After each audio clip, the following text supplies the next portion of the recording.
isso mesmo, tá vendo? É tudo aquilo que você precisa saber e às vezes coisas que você acha que você nem achava que precisava saber. Mas aqui no bate-papo do Conexão Jurídica, a gente tem essa participação importante. Anunciei os dois, mas eles estão brincando de gato e rato, né? Estão fazendo a escalinha lá, porque a gente sabe também, ó, trabalho no escritório, não é moleza, não. Adriana Filardi, muito bom recebê-la. Bom dia, tudo bem, doutora? Bom dia para vocês, tudo bom? Tudo bem? O Cleiton acho que está comemorando ainda, né, a vitória, né? Enfim, que bom. Né? Que bom que ele não veio. Então, eu fiquei feliz também, sabia?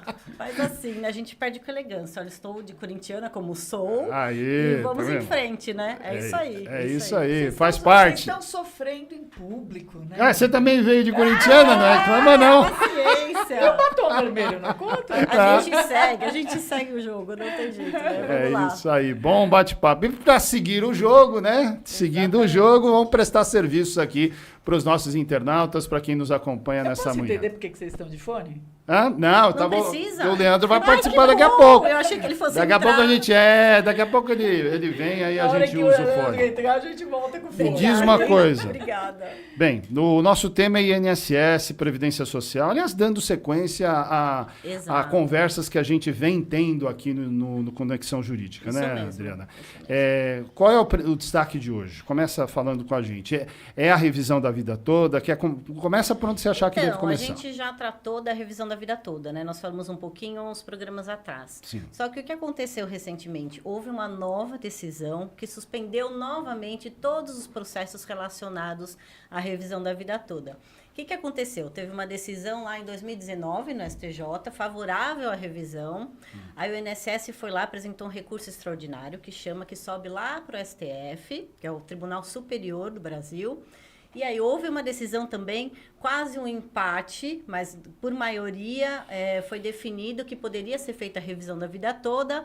Aí o que aconteceu? O INSS entrou com outro recurso, que é embargo de declaração, que a gente chama, que na realidade é uma peça processual que ela não altera, não deveria alterar a decisão.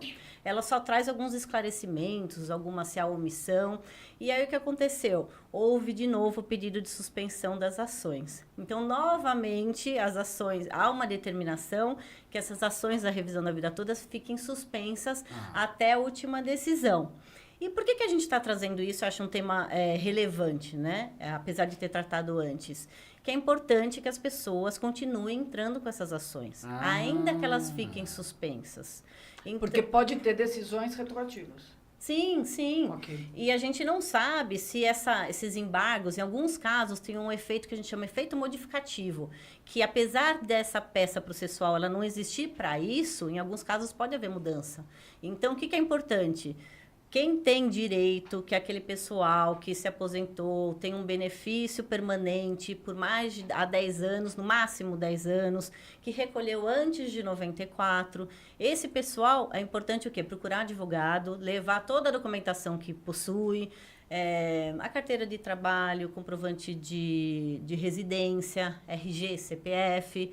Deixa eu ver o que mais. O Lerites CNIS, anteriores, que é o cadastro. tiver? Lerite não. Tá. Na realidade, a carteira de trabalho e o cadastro que a gente chama de CNIS. Mas se não tiver CNIS, não tem problema. Então, mas a carteira, ela mostra a história da pessoa, né? Às vezes não, Não? sabia? É Às vezes mesmo? não. Às vezes a pessoa perdeu a carteira. Ah, acontece? Acontece muito. Ou você pega um contribuinte individual, que daí é o carnê, não é Ah, carteira. sim. Então, Eu digo a carteira porque quem foi registrado tem lá o E às vezes quanto acontece foi. casos de estar na carteira e não estar no sistema da UNSS, né? Vocês Exato, têm que acontece comprovar muito. pela carteira, Exato. né? Então, por isso que tem o CNIS, que é um cadastro, é como se fosse histórico da pessoa no INSS. E, às vezes, esse cadastro ele não está atualizado. Então, e é a partir dele que a gente entra com a revisão da vida toda. Então, tem que pedir para inserir algumas informações. E fazer o cálculo também. Tudo isso só vai valer a pena se a pessoa fizer o cálculo. Aí que é importante falar com o advogado para ter esse trabalho todo para entrar com a ação. Mas vamos ver antes se ele tem direito à ação. Mas o profissional faz isso, então. Faz isso. Porque tem alguns casos que o valor é menor. Então, você faz o cômputo novo e você chega à conclusão de que é melhor o benefício que ele está recebendo do que mexer. Então, é por isso que precisa procurar um profissional que seja especialista em previdenciário, para que ele possa orientar de uma forma correta. Imagina se a pessoa entra com uma ação judicial e chega lá, para ganhar o valor menos. é menor. Ah, não. Aí o INSS entra com uma repetição de indébito que a gente chama. Com Aí o uma ação INSS vai pedindo falar, de vai volta. sim, continua. Exatamente. Faz Diminui essa... ainda a Exatamente. aposentadoria. Agora, doutora, Que absurdo. me conta uma coisa, isso não tem prazo? Por exemplo, eu vou te dar, para ser mais clara na pergunta. Claro. A pessoa se aposentou em 95, mas Ok. ela acha que no passado ela foi ficou Foi lesada, lesada nesses é. valores. É possível Ela, discutir? não, são 10 anos. São 10 anos? E 10 anos que eu digo, não só para revisão da vida toda. Você concorda que para começar a receber um benefício, a gente chama de RMI, que é remuneração mensal inicial.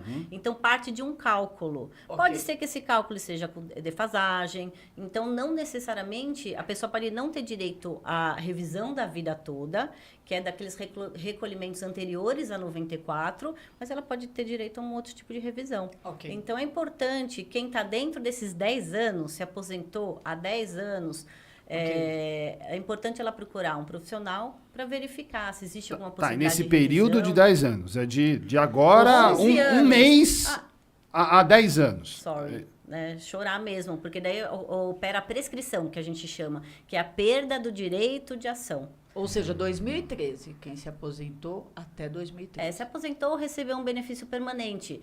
Auxílio acidente também pode receber. Então, mas são esses 10 anos. Menos que isso, não dá para pedir. Mais, né? Mais, mais de 10 anos. Menos de 10, Infelizmente 10 mesmo, anos. e eu vou te dizer o porquê. Meu pai entrou. Ele sempre foi da indústria automobilística, passaram-se alguns anos, ele foi procurado por um advogado, faz muito tempo. Orientando isso. Orientando e fez uma coletiva. E todo mundo ganhou. E isso mudou toda a vida dele de arrecadação do INSS Sim. dali para frente. Não só recebendo o passado, como dali para frente. Os recolhimentos que ele fazia. Imagine quantas pessoas não... eu vou te dar um exemplo. Vamos supor que a aposentadoria dele fosse 3 mil, virou 4, como essa daí. E ele recolheu todo o retroativo do que ele recebia. Então, ele ganhou, na época, faz muitos anos, mas no valor de hoje, 40 mil reais.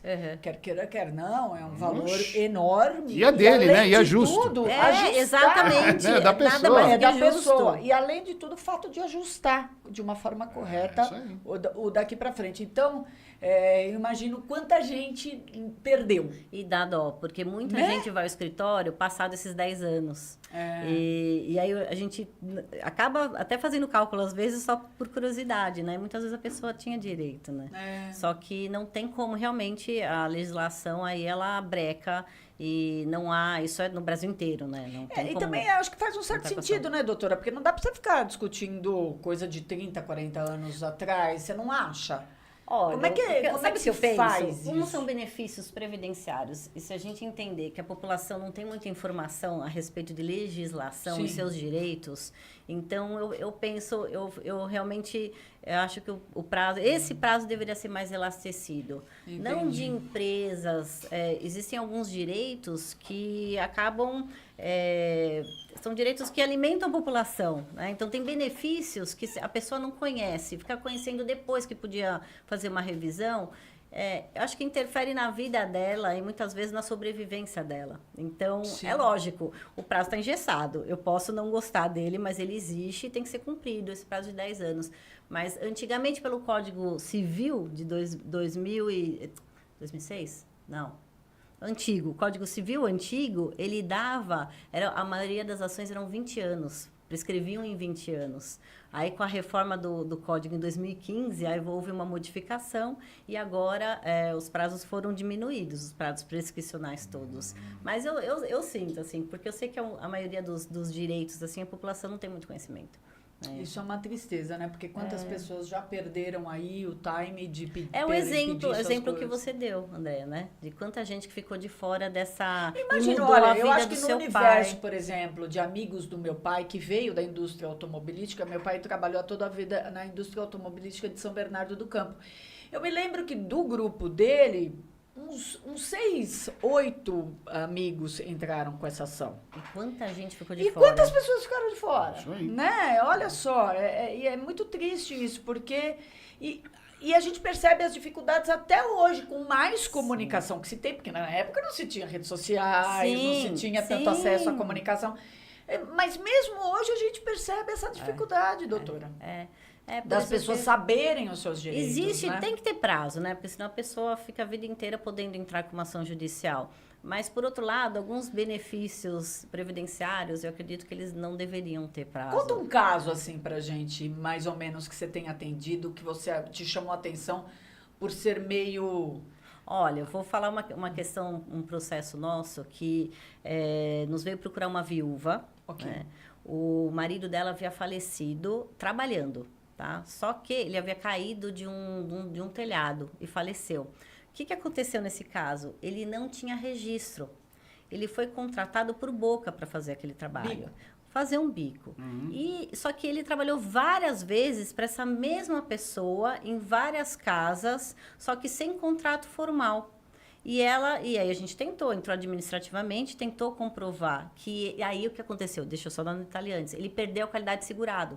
Por quê? Muito embora ele trabalhasse, ele não recolhia. Não fazia o recolhimento. Não fazia o recolhimento. Isso. Então, ele perdeu a qualidade. Então, o que a gente tinha que comprovar? Essa viúva tinha direito? Tinha. Só que a gente tinha que comprovar que ele estava trabalhando e que o empregador dele deixou de reconhecer na carteira de trabalho o vínculo empregatício. Porque, de fato, ele tinha vínculo. Né? Então, foi um trabalho exaustivo do escritório, que a gente entrou com uma demanda lá na Justiça Federal para comprovar o quê? Que o falecido, de fato, trabalhava e tinha vínculo com o empregador. A gente entrou na Justiça do Trabalho também para ter esse reconhecimento. Aí a gente fez prova na Justiça Federal e, através disso, foi reconhecido o direito da viúva de receber pensão por morte. Doutora, nesse caso, a minha dúvida é o seguinte, que a pensão por morte dela é indiscutível, na minha cabeça não tenho dúvida, mas e o bico? Como é que funciona?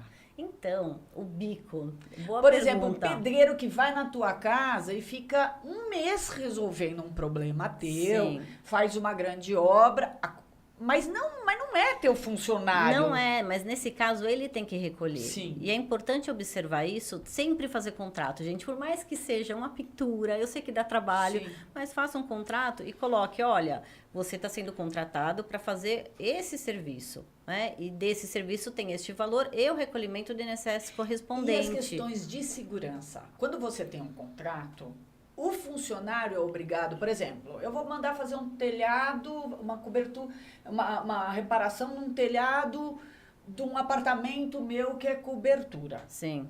Ele sofre um acidente ali, mesmo sendo um bico. E aí? A Porque eu responsabilidade... não tenho os Você equipamentos. não vai dar o EPI. Concorda? O que eu entendo? Ah. Que quem contrata, ele tem que se precaver e verificar as condições com que o trabalho é realizado. Adriana, Ok. a responsabilidade é de cara da pessoa que contratou? Eu entendo que não é. Mas se eu olho para o lado do trabalhador também, há quanto tempo ele está exercendo aquela atividade? Se está todo mundo vendo que aquilo é perigoso... Eu, particularmente, é entendimento pessoal meu que existe uma omissão aí. Você tá vendo que Sim, o cara tá ali, sim. não tem ele tá colocando uma tela, né? Uma tela de aquelas redes de proteção. Sim, sim. Normalmente, o que a gente dá preferência e orienta? Para contratar uma empresa. Sim. Porque a empresa, aí sim, ela vai ser responsável por aquele trabalhador que está ali. Mas é importante você também olhar, falar, pô, o cara não está preso a nada e está fazendo Sim. isso. Se eu vejo isso na minha casa, eu falo, ó, pode parar. Pode parar, eu vou ligar para a empresa, você não vai continuar enquanto você não tiver seguro. Por quê? A responsabilidade é direta? Não é direta. Mas por que eu vou arranjar um problema para mim? Por que eu vou... E a chance também daquela pessoa se acidentar. Então, por que eu vou correr o risco? Porque Então, acho que a gente tem que lavar as mãos nessa hora não funciona, né? Então, até- Você dizer, ele problema aborreceu. dele que está fazendo lá. Né? Até Não por isso né? é importante o contrato. Exatamente. Nesse contrato, você pode exigir que o Exato. trabalhador venha com os equipamentos adequados. Exato. Ou seja, é uma segurança para você e para o trabalhador. Exatamente, para os dois. E eu acho importante também contratar empresa para fazer esse tipo de serviço. É lógico que vai fazer uma pintura dentro de casa, a gente tem que até incentivar, né, esses trabalhadores que não têm empresa, enfim. Mas quando é uma coisa um pouco mais complicada, eu entendo que é importante ter uma empresa por trás, até porque quem vai fornecer o EPI? Essa empresa. Dificilmente o trabalhador individual, ele tem essa consciência e essa responsabilidade de que ele tem que levar EPI. Adriana, revisão da vida toda vale só para aposentadoria ou para outros benefícios? Então, vale tanto para aposentadoria quanto para benefícios permanentes. O B94 é um dos exemplos. E para familiares também, no caso a viúva, sim, o filho, claro. Então você por revisa morte, tudo, todos os revisa benefícios. Tudo, desde que tenha recolhimento, que a pessoa tenha trabalhado antes de 94. Tá. E deixa eu aproveitar. Aproveitando esse gancho de aposentadoria, o que eu queria falar?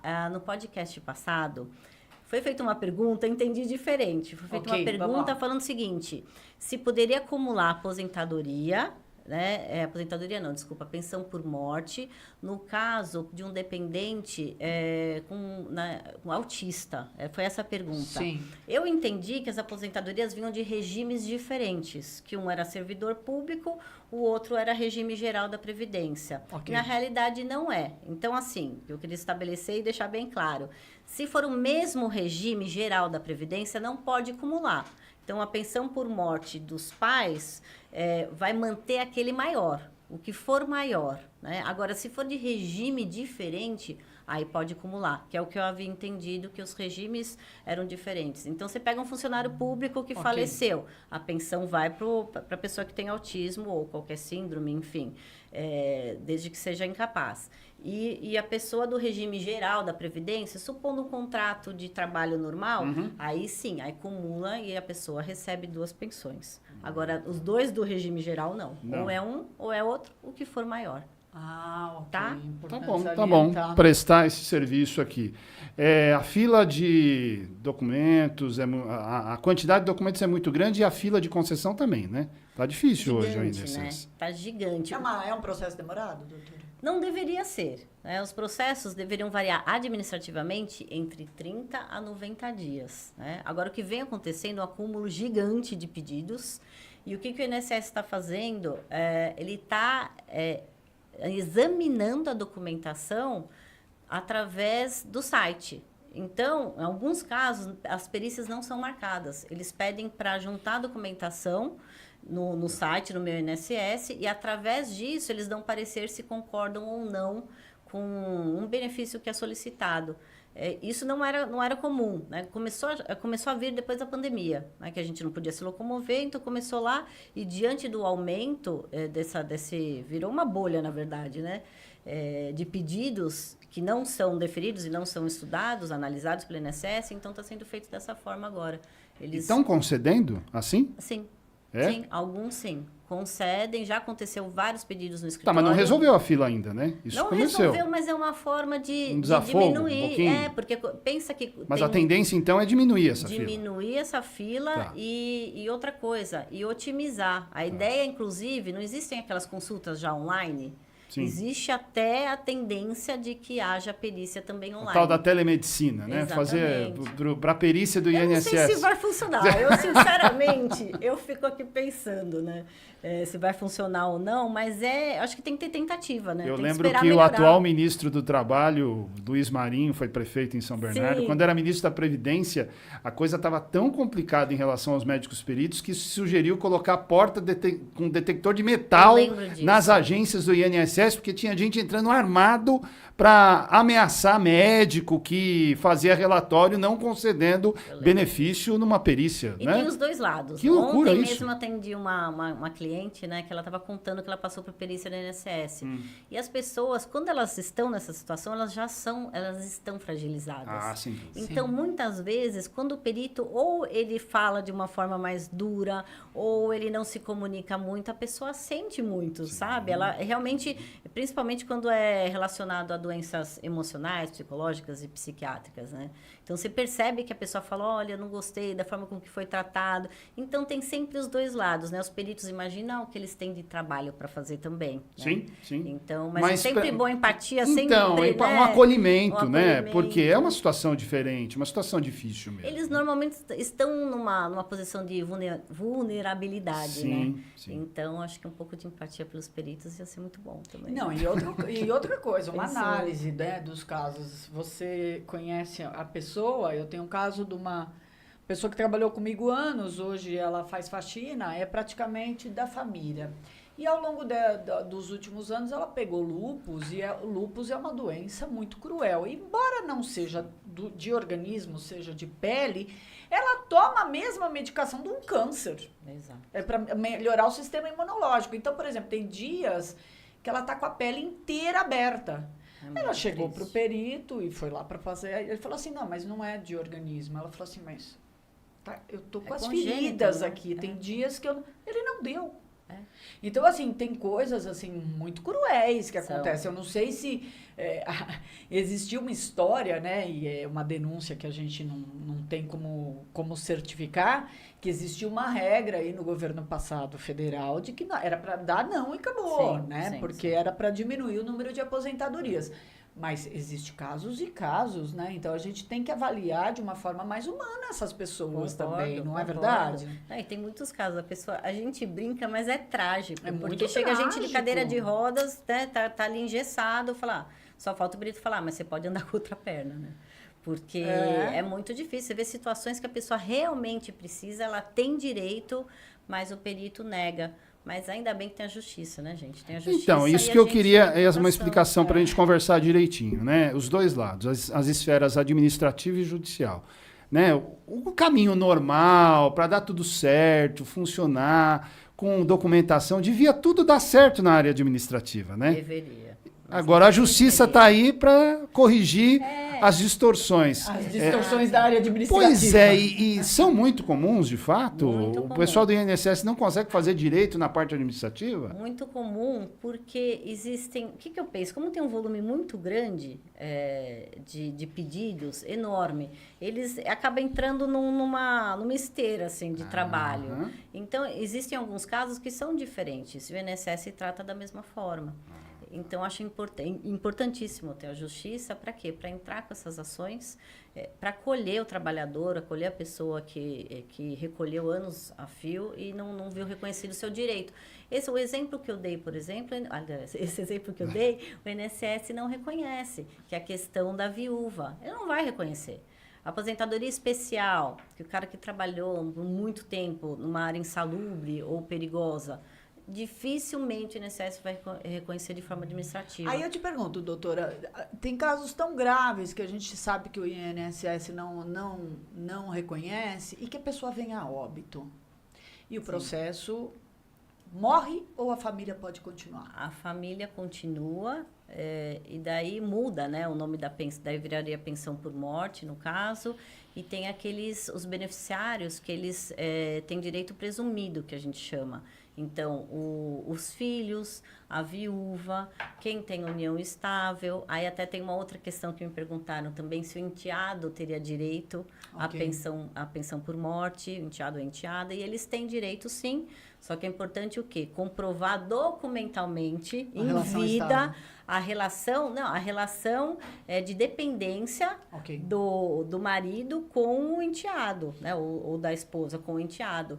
Não basta só testemunha, supondo que faleceu, e daí você quer passar a pensão por morte para um enteado ou uma enteada, só com testemunha fica muito difícil. Então é importante ter um documento, declara no imposto de renda que você tem mais um dependente, que não são só seus filhos biológicos, você tem um filho de outro relacionamento, não, de casou e assumiu o filho da esposa ou do marido, enteado. Então, é importante fazer isso também. É possível declarar um enteado no imposto de renda? É possível. Desde que more na mesma residência? More na mesma residência e que seja dependente. O importante é que seja economicamente dependente. Ok. Ok. Tá, para revisar benefício é só com a revisão da vida toda ou tem outros caminhos? Então, tem outros caminhos. Existem, como a RMI, que a gente tratou agora, né? Tá. Então, RMI, depois você percebe que na carteira de trabalho existe uma série de vínculos empregatícios que não estão no seu CNIS.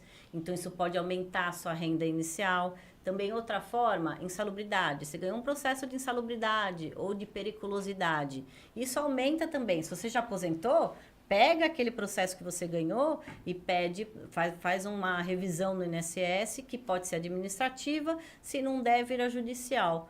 E aí você aumenta a sua aposentadoria, aumenta a sua renda. É bem importante e é bem legal esse tipo de ação, porque, pensa, periculosidade, você aumenta 30% da sua renda. Então, você imagina, se você não recolheu pelo teto, a diferença que isso vai fazer numa aposentadoria.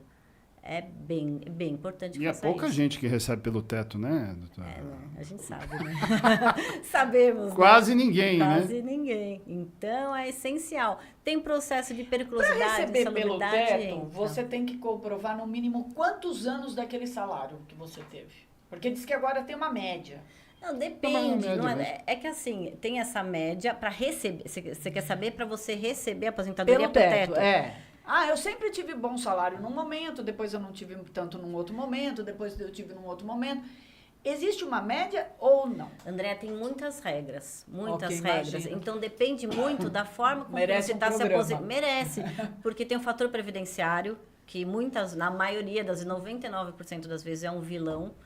Por quê? Porque ele é um fator que diminui. Então, ele pega a idade que você está se aposentando, com o quanto que você contribuiu, e existe uma fórmula que reduz drasticamente a tua aposentadoria. Conheço gente que teve redução de 53% no valor. 53% no valor do benefício. Isso que é continuar legal, com a sabe mesma o quê? qualidade de vida é mentira. Não vai.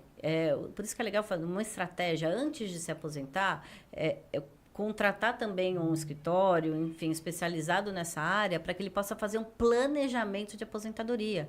Porque a pessoa, de repente, espera 1 ano, 2 anos, continua trabalhando, recolhe pelo teto, aumenta. Ou a pessoa consegue aposentar a aposentadoria especial, que não tem esse fator previdenciário.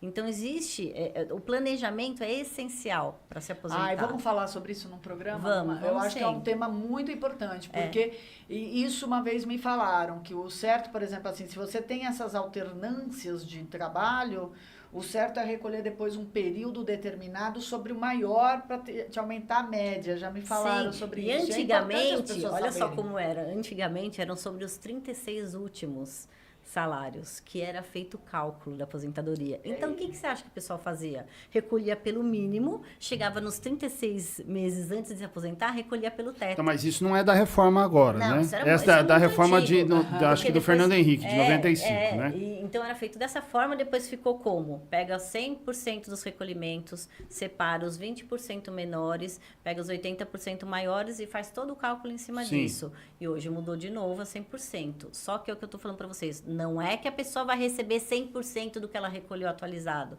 Não, tem um fator previdenciário, tem várias regras de transição, tem deságio. O fator previdenciário, se eu não estou enganado, foi criado nessa reforma dos anos 90, né? Do Fernando Henrique, isso né? mesmo, foi. Que era para desestimular a aposentadoria. Eu lembro muito bem disso. Exatamente. Né? Até teve uma frase na época do Fernando Henrique que foi descontextualizada, mas acabou caindo na boca do povo assim, né? Ele falou, aposentado é vagabundo. Quem tem 50 anos... se aposentar Era com 50, 50 anos... 53, né? Mas se aposentar com 50 anos é uma bobagem. Como é que pode? Agora eu vou te contar. Eu fiz um curso de Direito Previdenciário, a gente fez um cálculo, eu acho que eram 90 anos. Para você receber pelo teto, você tinha que ter 90 anos. Olha que coisa boa, né? Você trabalha até os 90, olha só, né? Justo, né? Então, enfim, contrapondo essa questão de que o aposentado não trabalha, né? Não, mas e pela nova legislação, se a gente for levar bem ao pé da letra, né? Por exemplo, a minha geração, tem muita gente que começou a recolher cedo, né? Eu assinei carteira com 14 Muita anos. gente. Era Eu queria ter aprendiz, recolhido, né? Então, isso E dá depois pra é uma recolher como vantagem. estudante. Hã? Dá para recolher como estudante, Sim, inclusive. sim, era possível. Mas Com a reforma da Previdência mais recente, se você for ao pé da letra fazer conta com as gerações novas, você não vai se aposentar mesmo, né? Vai ser muito difícil receber benefício, né, Adriana? Muito difícil e um valor muito baixo. Por conta de todas essas mudanças que houveram, que vamos tratar disso no programa, e talvez a gente tenha até que dividir, sabe? Separar as aposentadorias, para falar aposentadoria especial, do deficiente, que também é interessante, o sistema de pontos. Por isso que eu gosto desse papo aqui, porque é uma prestação de serviço fundamental, né? Quando eu falei todo mundo tem algum problema. Quando eu falei do fator previdenciário, né? Do fator previdenciário, eu falei que eu conheço alguém que teve 53% de redução. Mas essa pessoa ficou num impasse para ver se aposentava com esse corte, ou aposentava com esse corte, ou esperaria fazer 65 anos para se aposentar. O que era melhor? Dinheiro na mão ou esperar? Se aposentou. Aí seria se aposentou. Aí, se esperasse até os 65 anos, seria integral? Aí você teria a chance de receber o valor integral. Porque daí fica quando o fator previdenciário fica é como se ele zerasse. Mas, diferente disso, prejudica muito a aposentadoria. Quanto mais novo você se aposenta, maior o fator previdenciário. Tá, mas aí a pessoa fica exatamente nesse impasse, né? Pega o dinheiro agora, garanto o benefício já, ou vou esperar daqui 15 anos que eu não sei o que vai acontecer com a minha vida se eu chego lá, né? E vai saber o que aconteceu com o INSS. Então, novas reformas. Pessoa, né? Porque muda a legislação toda hora. Exato, e por isso que tinha aquela tese de desaposentação. Vocês lembram que caiu? O que o pessoal fazia? Essa situação desse teu amigo, o que ele fazia? Ele aposentou num valor baixo. Só que se ele chegasse aos 65, ia aumentar a aposentadoria dele. Então, o que as pessoas estavam fazendo? Espera chegar aos 65 e entra com a ação de desaposentação. Qual que era a tese? Desaposenta a pessoa e aposenta com 65. Só que a justiça brecou. Não pode. Não podemos. Pero não. Muito bem. Mas era uma tese boa. Mas é bem importante essa tua orientação. É muito importante contratar um advogado para fazer essa análise. Eu acho, sabe por quê? Porque assim, tirando casos, até para aposentadoria, porque se você pode fazer um planejamento e receber um pouco a mais, por que não? Né? Recebe um pouquinho a mais, faz um planejamento, tenha paciência, vai gastar um pouquinho, talvez, com um profissional, vai para fazer o cálculo, para fazer... Mas é tão importante, porque é para a vida inteira, gente. Não dá para desaposentar. Esses advogados cobram muito caro, Deus do céu, né? Não vale, aquela história, não vale mais o molho que o peixe, né? Acho que não. Vou pagar o advogado, mas tem que entrar, gente, a justiça está aí para isso. E a justiça está aí para eles poderem usar, porque a gente não tem acesso a ela se não for com advogado. Gente, até administrativamente, dá para entrar sem, mas é importante entrar com, exatamente para ter a visão que teu amigo teve.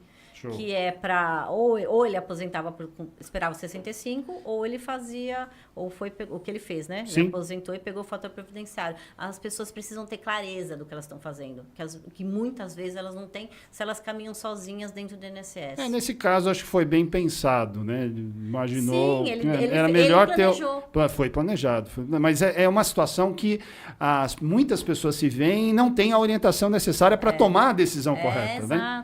Exato. E depois fala, poxa, mas eu podia ter feito diferente, mas aí já foi, né? Papo delícia aqui. Negócio de previdência social também adoro. Adriana, obrigado pela gentileza mais uma vez. O Conexão Jurídica está terminando. Um abração, fica à vontade para suas considerações finais. Eu agradeço a todos, né? É sempre bom estar aqui e vamos esperar para a próxima semana. Então, um abraço para vocês e vai Corinthians. É isso aí, independente de qualquer coisa. Exatamente. Obrigado, querida Adriana Filardi, participando com a gente.